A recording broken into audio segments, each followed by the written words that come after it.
সুপ্রভাত সবাইকে। পরশুদিন সন্ধেবেলায় মার্কেট যাচ্ছিলাম, তাই ভাবলাম বাড়ির সামনে গণেশ ঠাকুরের প্যান্ডেলটা একটু ছবি তুলে রাখি গণেশজির। আবার তো একটা বছর পরে আর তো দেখা হবে না, তাই ভাবলাম একটু ক্যামেরা করেই রাখা যাক। মেয়েটা দৌড়াচ্ছিল, মিমি আমাকে ফটো তুলে দাও, ফটো তুলে দাও। তার উপর দাঁড়িয়ে একসাথে আমি ওকে একবারে ভিডিও করে নিয়েছি। কি সুন্দর লাগছে ও গণেশ ঠাকুরকে। এই পুজোটা যেহেতু ক্লাবের ছেলেরা করে, তাই আমি একা আসিনি, ওর পাপা ছিল, ওর জন্য বলি চলো একটু দেখে আসি। এটা আমার বানানো জামাটা, আমি এটা পরে স্কুলে পাঠিয়েছিলাম, কারণ বার্থডের দিনে তুমি স্কুলে অন্য ড্রেস পরে যেতে পারো। এই ফটোগুলো ম্যাডাম তুলে পাঠিয়েছিলেন, আমি সকালে তাড়াহুড়োয় তুলতে পারিনি, তাই এটা দুপুরে যখন আমি খাবার ওকে দিয়েছিলাম, চেষ্টা করেছিলাম করার মতো একা হাতে যতটুকু পারি আর কি।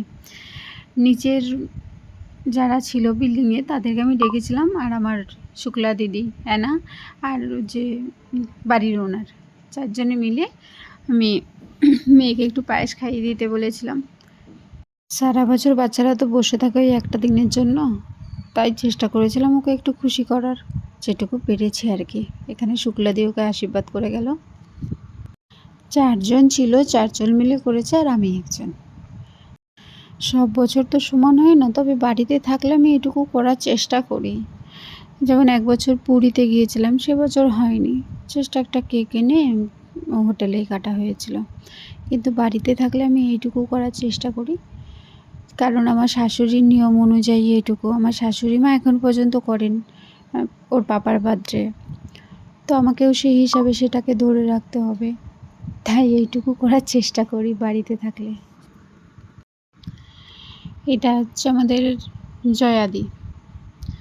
সব জায়গায় দেখবেন কিছু কিছু মানুষ আপনার আশেপাশে থাকে যারা সবসময় আপনাকে হেল্প করে বা হেল্প করার চেষ্টা করে।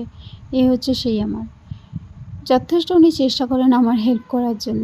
আমারও সৌভাগ্য আমি ওনাদেরকে সবসময় পাশে পাই। কাকিমা হ্যাপি বার্থডে সং গেছে, ওর জন্য মেয়ে আমার হেসে কুটুকুটু হচ্ছে। উনি হচ্ছেন আমাদের বাড়ির ওনার, উনি একাই থাকেন, ছেলেরা সব বাইরে, আমরা সবাই ফ্যামিলির মতোই থাকি। আমাদের বাঙালিদের জন্মদিনে কি হয়, মাছটা থাকেই, কারণ মাছটা আমরা শুভ হিসাবে ধরি, তাই মাছটা আমাদের থাকেই। কিন্তু ওই ইউরিদের কি হয়, ওদের জন্মদিনে বাবা ননভেজ তো চলবেই না, পিওর ভেজ হবে, ননভেজ দেওয়াই যাবে না জন্মদিনে, তাহলে সবাই খারাপ বলবে। আমি দিয়েছি এখানে মাছ, ওনারা এসেও বলছেন যে বাবা, ওনারা তো জানেন যে বাঙালিদের একটা ট্র্যাডিশনই আছে, ওরা মাছ ছাড়া চলে না। আশীর্বাদ করা হয়ে গেছে, এবার কাকিমাকে বললাম একটু একটু করে পায়েস খাইয়ে দিন। কাকিমার খাওয়ানো হয়ে গেছে, এবার শুক্লাদি খাওয়াচ্ছেন, সবাই একটু একটু করে খাইয়ে দিয়েছেন। ও তো একদম পছন্দ করে না, মুখের মধ্যে টোপলা করে নিয়ে বসে আছে, তবুও আমি বলছি একটু একটু করে দিন, কারণ ও তো খাবেই না পায়েস। তার মধ্যেও আজকে জন্মদিন দেখে মুখটা বাড়িয়ে যাচ্ছে।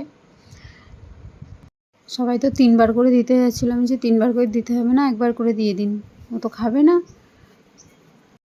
ওর প্রিয় খাবার হলো দুধ ভাত, যতই যাই খাওয়াই না কেন লাস্টে দুধ ভাত না খাওয়ালে হবে না। এর থেকে কাকিমা যে ভাত খাইয়ে দিচ্ছেন, কতটুকু খাবে আপনারা দেখতেই পারবেন।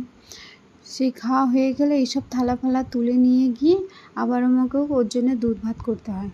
দুধ ভাত ছাড়াও কিছুই বোঝে না, যাই খাক নাই খাক দুধ ভাতটা লাস্ট ওকে দিতেই হবে। তার জন্য আমি সব জিনিস কোয়ান্টিটি কম করেই দিয়েছি, একটু একটু করেই দিয়েছি।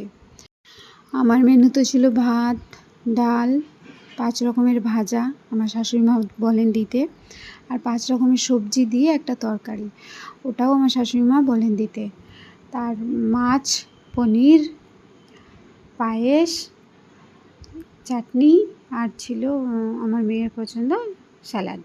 এটুকুই করেছিলাম আমি। এখনকার বাচ্চাদের জন্মদিন মানে কেক কাটা, এইসব জিনিসে তাদের মন পাওয়া যায় না, তবু সবাইকে একসাথে পেয়ে একটু হ্যাপি ছিল। সবই হয়েছিল, আমি এই কটা ফটো তুলতেই ভুলে গেছি, লাস্টে এই কটা ফটো তুলেছিলাম। কাল সারাদিন বদমাশি করে সকালে ঘুম থেকে উঠতে চাইছিল না, কোনো রকম টেনে তুলে স্কুলের জন্য রেডি করেছি। আজ আবার ওর একটা বন্ধুর বার্থডে, স্কুলে তো সেলিব্রেশন হয়, তার জন্য আবার রেডি হয়ে চললো।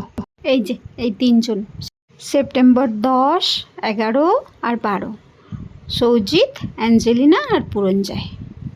আজকের জন্য এইটুকুই, টাটা।